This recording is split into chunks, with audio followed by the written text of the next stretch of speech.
মাদ্রাসা service commission group D এর লিখিত পরীক্ষার ইংলিশের প্রশ্ন নিয়ে আজকে আমরা আলোচনা করব, যেটা আজকেই 12 থেকে 1টার মধ্যে যে পরীক্ষাটা হলো। অত বন্ধুরা ভিডিও স্কিপ করো না, পরপর দেখবে। চ্যানেল নতুন হয়ে থাকলে অবশ্যই চ্যানেলটিকে সাবস্ক্রাইব রাখবে। তো 8টা যে প্রশ্ন এসেছিল দেখো, দুটো অপোজিট থেকে এসেছিল, দুটো পাস্ট ফর্ম করতে বলা হয়েছিল, দুটো প্লুরাল ফর্ম ছিল এবং দুটো আর্টিকেল অ্যান্ড প্রিপোজিশন ছিল। টোটালের উপরে 8টা কোশ্চেন ছিল। তো প্রথম যে প্রশ্নটা ছিল যে অপোজিট ওয়ার্ড ডিসক্লোজ, ডিসক্লোজের বিপরীত শব্দ আমাদেরকে লিখতে বলা হয়েছিল।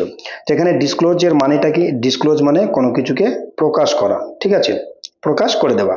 ওকে, তো এর বিপরীতটা কি হবে? এর বিপরীত হবে তোমার হাইড, যেটা লুকানো, তাই না? অথবা কনসিল, যেটা গোপন করে, CONCEAL, কনসিল। এই দুটো হবে তোমার কারেক্ট অ্যান্সার। অতএব যে কোনো একটা লিখলে তোমাদের অ্যান্সারটা হবে। যদি কেউ ক্লোজ করেছো, অনেকজন বলছো যে ক্লোজ করেছো, ক্লোজ কিন্তু এখানে হবে না। কেন? ক্লোজ মানে হচ্ছে বন্ধ করা। ওকে, যার বিপরীত ওপেন হবে। আর ডিসক্লোজ মানে কিন্তু এই একটা ওয়ার্ড, যার মানে হচ্ছে তোমার প্রকাশ করা। তাহলে ক্লোজ মানে বন্ধ করা, আর প্রকাশ করা এর ভেতরে কিন্তু অনেকটা পার্থক্য রয়েছে, যার ফলে ক্লোজটা কিন্তু অ্যান্সার হবে না, হাইড অথবা কনসিল হবে। 2 নম্বর ছিল দেখো আর্লি। আর্লি মানে এটা কি? গোড়ার দিকে, আর্লি এজ বলি একদম, অথবা সকাল সকাল, early to bed, early to rise, ঠিক আছে, অর্থাৎ সকাল সকাল উঠা। আর তাহলে এটা মানে এটা কি হলো? গোড়ার দিকে বা সকাল সকাল। তাহলে এর বিপরীত কি হবে? লেট। যদি কেউ লিখো লেট, LAT, লেট, তাহলে দেরি করে ওঠা। অথবা ডিলে, DELAY, ডিলে, ডিলে করা বা দেরি করা। অথবা যদি তোমার বিশেষ করে এটা যদি তোমার এই অর্থে যে গোড়ার দিকে মানে সে আর্লি এজ, তাহলে সেই ক্ষেত্রে মিডিলটাও এর কারেক্ট অ্যান্সার হবে, MIDDLE, ঠিক আছে, MIDDLE, মিডিল। ওকে, তো আমাদের যে কোনো একটা লিখতে হবে, এই লেট, ডিলেড বা মিডিলের মধ্যে যেটা লিখেছো সেটা হবে কারেক্ট অ্যান্সার। ওকে, 2 নম্বর যেটা ছিল দেখো পাস্ট ফর্ম, যে পুট।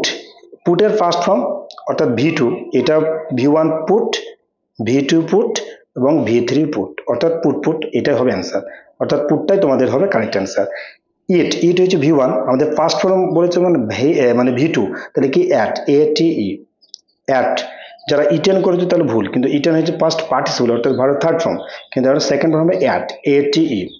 ওকে, সি নম্বর যেটা রয়েছিল অর্থাৎ প্লুরাল ফর্মে LOAF। দেখো, ওকে, তো আমি দেখো পরীক্ষার একদিন আগে একটা শর্ট ভিডিওতে কিন্তু একটা আমি দিয়েছিলাম সিঙ্গুলার টু প্লুরাল, সেখানে কিন্তু দুটো থেকে মানে দুটো এসেছে। ওকে, এবং আমার যারা PDF নিয়েছিল তাদেরকে তো দিয়েছিলাম, সেখানে কিন্তু দুটো এসেছে। ওকে, দেখো তো লোফ, LOAF, এই লোফের হবে LOAVES। যদি AF থাকে বা F থাকে তাহলে তার পরিবর্তে VES হয়, তাহলে আমাদের অ্যান্সার হবে যে LOAVES, লোফ, লোভস। ওকে, আর এই ফার্নিচার, এই ফার্নিচার নামক যে ওয়ার্ডটা রয়েছে এর কোনো সিঙ্গুলার প্লুরাল হয় না, এটাই হচ্ছে তোমার প্লুরাল, অর্থাৎ ফার্নিচার হবে, ফার্নিচারই হবে, এর সাথে কোনো কিছু যোগ হবে না, FUR, FUR, ঠিক আছে, এটাই হবে ফার্নিচার। ঠিক আছে, 7 নম্বর যেটা ছিল দেখো যে বিয়ার, এইটা কিন্তু আমরা একটা দিয়েছিলাম, অর্থাৎ আমাদের প্র্যাকটিস সেটে ছিল কিন্তু বিয়ার, বিয়ারের পর কি বসে? Of, beware of, article and preposition যখন করেছিলাম বা অফ দিয়ে যখন আমি আর্টিকেল প্রিপোজিশন করেছিলাম, সেখানে কিন্তু বলেছিলাম দেখবে যে বিয়ার অফ। ওকে, এবং প্র্যাকটিস সেট এটা আমাদের ছিল যে I gave him 100 rupee not বা 100 রুপিস, তাহলে এ হবে। তাহলে আরেকবার আমরা দেখে নিই এই অ্যান্সারগুলো কি হলো। প্রথমটা ডিসক্লোজ হবে হাইড অথবা কনসিল, আর্লি হবে লেট অথবা মিডিল বা ডিলেড, আর পুটি হবে ইট, AAT, ইট হবে অ্যাট হবে, LOAF এর হবে LOAVES, লোভস, আর ফার্নিচার হবে বিয়ার পর তোমার অফ হবে, আর এখানে এ হবে। ঠিক আছে, তো এটাই ছিল আজকের আমাদের যে মাদ্রাসা সার্ভিস কমিশন গ্রুপ ডি লিখিত পরীক্ষার ইংলিশ কোশ্চেনটি।